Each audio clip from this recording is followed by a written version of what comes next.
Story: The election of the king bird, the black and white fishing eagle. Old Town, Calabar, once had a king called Essia, who, like most of the Calabar kings in the olden days, was rich and powerful. But although he was so wealthy, he did not possess many slaves. He therefore used to call upon the animals and birds to help his people with their work. In order to get the work done quickly and well, he determined to appoint head chiefs of all the different species. The elephant he appointed king of the beasts of the forest, and the hippopotamus king of the water animals, until at last it came to the turn of the birds to have their king elected. Essia thought for some time which would be the best way to make a good choice, but could not make up his mind, as there were so many different birds who all considered they had claims. There was the hawk with his swift flight, and of hawks there were several species. There were the herons to be considered, and the big spur-winged geese, the hornbill or toucan tribe, and the game birds, such as guinea fowl, the partridge, and the bustards. Then again, of course, there were all the big crane tribe, who walked about the sandbanks in the dry season, but who disappeared when the river rose, and the big black and white fishing eagles.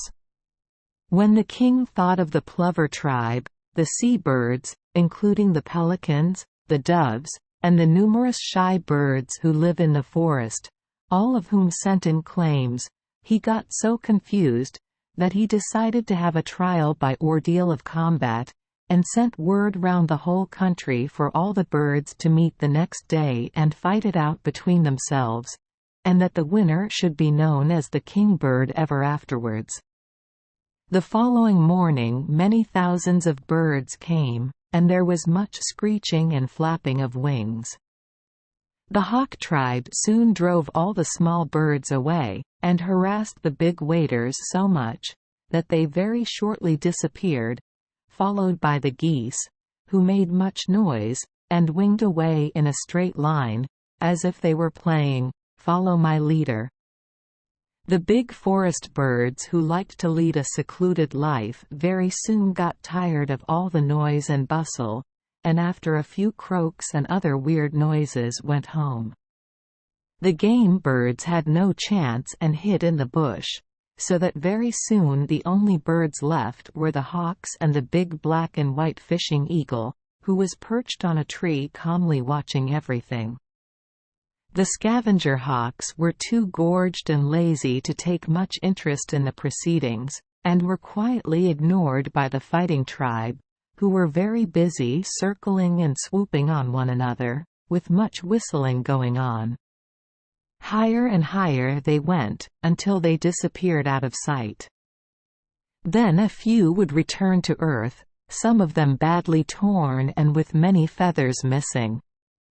At last the fishing eagle said, "When you have quite finished with this foolishness, please tell me, and if any of you fancy yourselves at all, come to me, and I will settle your chances of being elected head chief once and for all."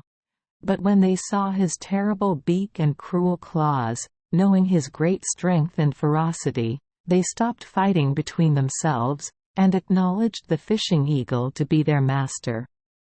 Essia then declared that Ituan, which was the name of the fishing eagle, was the head chief of all the birds, and should thenceforward be known as the king bird. From that time to the present day, whenever the young men of the country go to fight, they always wear 3 of the long black and white feathers of the king bird in their hair, 1 on each side and 1 in the middle, as they are believed to impart much courage and skill to the wearer. And if a young man is not possessed of any of these feathers when he goes out to fight, he is looked upon as a very small boy indeed. Thank you for joining us for today's fairy tale. We hope these stories bring joy and meaning to your day. If you love our channel, please hit the subscribe button so you won't miss any exciting tales. Wishing you a good night and sweet dreams. See you in the next story.